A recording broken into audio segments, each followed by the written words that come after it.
Bottom of the duck ನಿಮ್ಗೆ ಬಂದಿರುವಂತಹದ್ದು 2 of sorts ಬಂದಿದೆ. ಕೆಲವೊಂದು ಇಂಡಿಸಿಷನ್ ಅಲ್ಲಿ ಇರುವಂತಹದ್ದು, ಯಾವುದೇ ರೀತಿಯ ಡಿಸಿಷನ್ ಅನ್ನ ಮಾಡಕ್ ಆಗ್ದಿರಾ ಅಥವಾ ಕೆಲವೊಂದು ಡಿಸಿಷನ್ ನ ಮಾಡ್ದಿರಾ ನೀವು ಸುಮ್ಮನೆ ಇರುವಂತಹದ್ದು ರೆಪ್ರೆಸೆಂಟ್ ಆಗ್ತಾ ಇದೆ ಬಾಟಮ್ ಆಫ್ ದ ಡಕ್ ಅಲ್ಲಿ.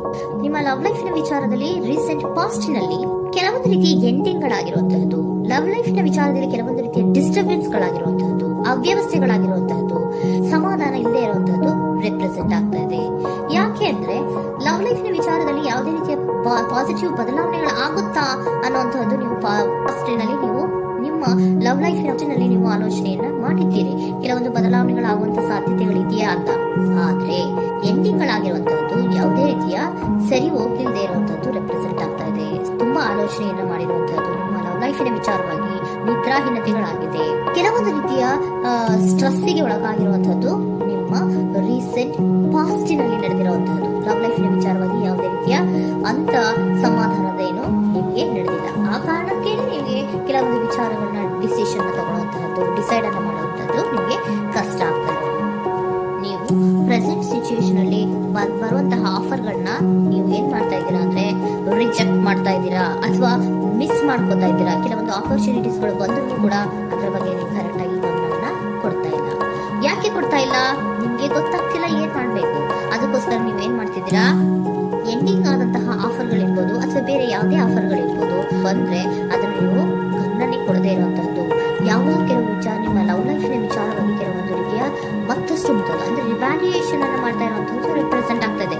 ಪ್ರೆಸೆಂಟ್ ಅಲ್ಲಿ ನಾನು ಯಾವುದೇ ಆಫರ್ ನ ತಗೊಳ್ಳುವಂತ ಸ್ಥಿತಿಯಲ್ಲಿಲ್ಲ ಅನ್ನುವಂತ ರೀತಿಯಲ್ಲಿ ನೀವು ಆಫರ್ ಗಳನ್ನ ಮಿಸ್ ಮಾಡ್ಕೊಳ್ಳುವಂತಹದ್ದು ಅಥವಾ ರಿಜೆಕ್ಟ್ ಮಾಡುವಂತಹದ್ದು ರೆಪ್ರೆಸೆಂಟ್ ಆಗ್ತಾ ಇದೆ.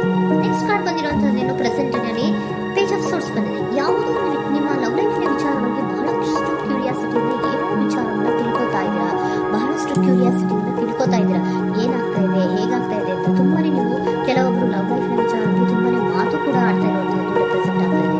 ಏನಾಗ್ತಾ ಇದೆ, ಹೇಗಾಗ್ತಾ ಇದೆ, ಈ ಗಲಿಬಿಲಿಗಳು, ಡಿಸ್ಟ್ರಾಕ್ಷನ್ಸ್ ಗಳು ಅಥವಾ ಡಿಸಿಷನ್ಸ್ ನ ಮಾಡೋಕ್ಕಾಗದೆ ಏನಕ್ಕೆ ಒತ್ತಾಡ್ತಿದ್ದೀವಿ ಅನ್ನೋ ಬಗ್ಗೆ ಕೂಡ ನೀವು ಕೆಲವೊಂದು ರೀತಿಯ ಮಾತಾಡ್ತಾ ಇರುವಂತಹದ್ದು ರೆಪ್ರೆಸೆಂಟ್ ಆಗ್ತಾ ಇದೆ.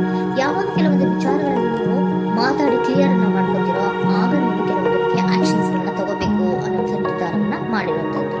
ಆಫರ್ಗಳು ಬಂದರೂ ಕೂಡ ರೆಫ್ಯೂಸ್ ಮಾಡ್ತೀರಾ. ಆದ್ರೆ ಏನೀಗೆ ಹಿಂದೆ ಪಾಸ್ಟ್ ನಲ್ಲಿ ನಡೆದಿತ್ತೋ ಅದು ಯಾಕಾಯ್ತು, ಏನಕ್ಕಾಯ್ತು ಅನ್ನೋದ್ರ ಬಗ್ಗೆ ಕೂಡ ನೀವು ಮಾತಾಡುವಂತ ಸಾಧ್ಯತೆಗಳು ರೆಪ್ರೆಸೆಂಟ್ ಆಗ್ತಾ ಇದೆ ಪ್ರೆಸೆಂಟ್ ನಲ್ಲಿ. ಆಮೇಲೆ ನೀವು ಮಾತಾಡಿದ ಮೇಲೆ ಕೆಲವೊಂದು ರೀತಿಯ ನಿರ್ಧಾರಗಳನ್ನ ಮಾಡುವಂತಹದ್ದು. ನೈಟ್ ಆಫ್ ವೈಟ್ಸ್ ಬಂದಿದೆ. ಸೊ ಆವಾಗ ನೀವು ನಿಮ್ಮ ಕೆಲವೊಂದು ವಿಚಾರಗಳಲ್ಲಿ ಕ್ಲಾರಿಟಿಗೆ ಬಂದ ಮೇಲೆ ನಿಮ್ಮ ಲವ್ ಲೈಫ್ ನ ವಿಚಾರದಲ್ಲಿ ಕೆಲವೊಂದು ಆಕ್ಷನ್ ಗಳನ್ನ ತಗೊಳ್ಳುವಂತಹದ್ದು ರೆಪ್ರೆಸೆಂಟ್ ಆಗ್ತಾ ಇದೆ. ಹಾಗೆ ಏನ್ ಆಕ್ಷನ್ಸ್ ಗಳನ್ನ ತಗೋತೀರಾ? ಈಗ ಕೆಲವೊಂದು ರೀತಿಯ ಆಫರ್ ಗಳನ್ನ ನೀವು ಬಂದಂತಹ ಆಫರ್ ಗಳನ್ನ ನೀವು ಏನ್ ಮಾಡಿದ್ದೀರಾ, ರೆಫ್ಯೂಸ್ ಅನ್ನ ಪ್ರೆಸೆಂಟ್ ಅಲ್ಲಿ ಮಾಡಿದ್ದೀರಾ. ಈಗಲೂ ಕೂಡ ನೀವು ಬಂದಂತಹ ಆಫರ್ ಅನ್ನ ನೀವೇನ್ ಮಾಡ್ತೀರಾ, ರೆಫ್ಯೂಸ್ ಅನ್ನ ಮಾಡ್ತೀರಾ ಅಥವಾ ರಿಜೆಕ್ಟ್ ಅನ್ನ ಮಾಡ್ತೀರಾ. ಯಾಕೆ? ಸೆಕೆಂಡ್ ಕಾರ್ಡ್ ನಿಮ್ಗೆ ಇಮಿಡಿಯೇಟ್ ಫ್ಯೂಚರ್ ನಲ್ಲಿ ಸೆಕೆಂಡ್ ಕಾರ್ಡ್ ಬಂದಿರೋದು ಯಾವುದು, ಹಾರ್ಮೆಟ್ ಕಾರ್ಡ್ ಬಂದಿದೆ. ಸೊ ಲೋನ್ಲಿನೆಸ್ ಅನ್ನ ರೆಪ್ರೆಸೆಂಟ್ ಮಾಡುತ್ತೆ. ಯಾಕೆ ಲೋನ್ಲಿನೆಸ್ ಅನ್ನ ರೆಪ್ರೆಸೆಂಟ್ ಮಾಡುತ್ತೆ? ಬೇಡಪ್ಪ, ಈ ಜಗ್ಲಿಂಗ್ ಗಳೇ ಬೇಡ. ತುಂಬಾ ಜಗ್ಲಿಂಗ್ ಇದೆ ನಿಮ್ಮ ಲವ್ ಲೈಫ್ ನ ವಿಚಾರದಲ್ಲಿ. ಕೆಲವೊಬ್ಬರಿಗೆ ತುಂಬಾ ಜಗ್ಲಿಂಗ್ ಇದೆ. ಯಾವಾಗ್ಲೂ ಬ್ಯಾಲೆನ್ಸ್ ನ ಮಾಡ್ತಾ ಇರ್ಬೇಕು. ಈ ಕಡೆಗೆ ಹೇಳಿದ್ರೆ ಆ ಕಡೆಗೆ ಹೋಗುತ್ತೆ, ಆ ಕಡೆಗೆ ಹೇಳಿದ್ರೆ ಈ ಕಡೆಗೆ ಬರುತ್ತೆ. ಯಾವ ಕಡೆ ಅಂತ ಮಾಡೋದು ಅನ್ನುವಂತಹ ಆಲೋಚನೆಯನ್ನ ಮಾಡ್ತಾ ಇರುವಂತದ್ದು. ಸದ್ಯಕ್ಕೆ ಯಾವುದೇ ಆಫರ್ ಬೇಡ, ಸ್ವಲ್ಪ ಒಂಟಿಯಾಗಿರೋಣ ಅಂತ ನೀವು ಆಲೋಚನೆಯನ್ನ ಮಾಡ್ತಾ ಇರುವಂತದ್ದು ರೆಪ್ರೆಸೆಂಟ್ ಆಗ್ತಾ ಇದೆ. ಮತ್ತೆ ಕೆಲವೊಬ್ಬರಿಗೆ ಕೆಲವೊಂದು ರೀತಿಯ ಕ್ಯೂರಿಯಾಸಿಟಿಯಿಂದ ಏನಾಗ್ತಾ ಇದೆ ಅಂತ ವಿಷಯಗಳನ್ನ ತಿಳ್ಕೊಂಡ್ಮೇಲೆ ಕೆಲವೊಂದು ಆಕ್ಷನ್ಸ್ ಗಳನ್ನ ತಗೊಳ್ಳುವಂತದ್ದು ಕೂಡ ರೆಪ್ರೆಸೆಂಟ್ ಆಗ್ತಾ ಇದೆ. ಯಾವುದೇ ರೀತಿಯ ಭಯ ಇಲ್ಲದೆ ವಿಷಯಗಳನ್ನ ತಿಳ್ಕೊಂಡು ನೀವು ಆಫರ್ ಗಳನ್ನ ಅಟ್ ಪ್ರೆಸೆಂಟ್ ಅಲ್ಲಿ ರೆಫ್ಯೂಸ್ ಮಾಡೋ ಸಾಧ್ಯತೆಗಳು ಕೂಡ ಕೆಲವೊಬ್ಬರಿಗೆ ರೆಪ್ರೆಸೆಂಟ್ ಆಗ್ತದೆ. ಯಾಕೆ ಆಫರ್ ಗಳನ್ನ ರೆಫ್ಯೂಸ್ ಮಾಡ್ತೀರಾ? ನಿಮ್ಮ ಲವ್ ಲೈಫ್ ನ ವಿಚಾರದಲ್ಲಿ ಬರೀ ಜಗ್ಲಿಂಗ್, ತುಂಬಾ ಬ್ಯಾಲೆನ್ಸ್ ಅನ್ನ ಮಾಡ್ಬೇಕು. ಯಾವ ಕಡೆ ಮಾಡ್ಬೇಕು, ಹೇಗ್ ಮಾಡ್ಬೇಕು ಗೊತ್ತಾಗದೇ ಇಲ್ಲ. ನೀವೇನ್ ಮಾಡ್ತೀರಾ, ಸ್ವಲ್ಪ ದಿನದ ಮಟ್ಟಿಗೆ ನಾನು ಲೋನ್ಲಿ ಆಗಿರ್ಬೇಕು ಅನ್ನೋದನ್ನ ಇಲ್ಲಿ ನಿಮ್ಗೆ ಲವ್ ಲೈಫ್ ನ ವಿಚಾರವಾಗಿ ರೆಪ್ರೆಸೆಂಟ್ ಆಗ್ತಾ ಇದೆ.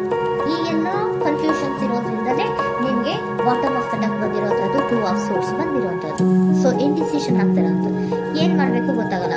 ಅದಕ್ಕೆ ನೀವು ಕುತ್ಕೊಂಡ್ಬಿಟ್ಟಿದ್ದೀರಾ, ನನ್ನ ಲವ್ ಲೈಫ್ ನ ವಿಚಾರವಾಗಿ ಯಾವ ನಿರ್ಧಾರವನ್ನ ಮಾಡ್ಬೇಕು ಅನ್ನುವಂತಹ ಆಲೋಚನೆಯನ್ನ ಮಾಡ್ತಾ ಇರುವಂತದ್ದು, ಹಾಗೇನೆ ಮಾಡುವಂತದ್ದು ನಿಮ್ಗೆ ರೆಪ್ರೆಸೆಂಟ್ ಆಗ್ತದೆ. ಕೆಲವೊಬ್ರು ರೆಫ್ಯೂಸ್ ಅನ್ನ ಮಾಡಿ ಮುಂದೆ ಹೋಗುವಂತಹ ಸಾಧ್ಯತೆಗಳು ಇರುವಂತಹದ್ದು.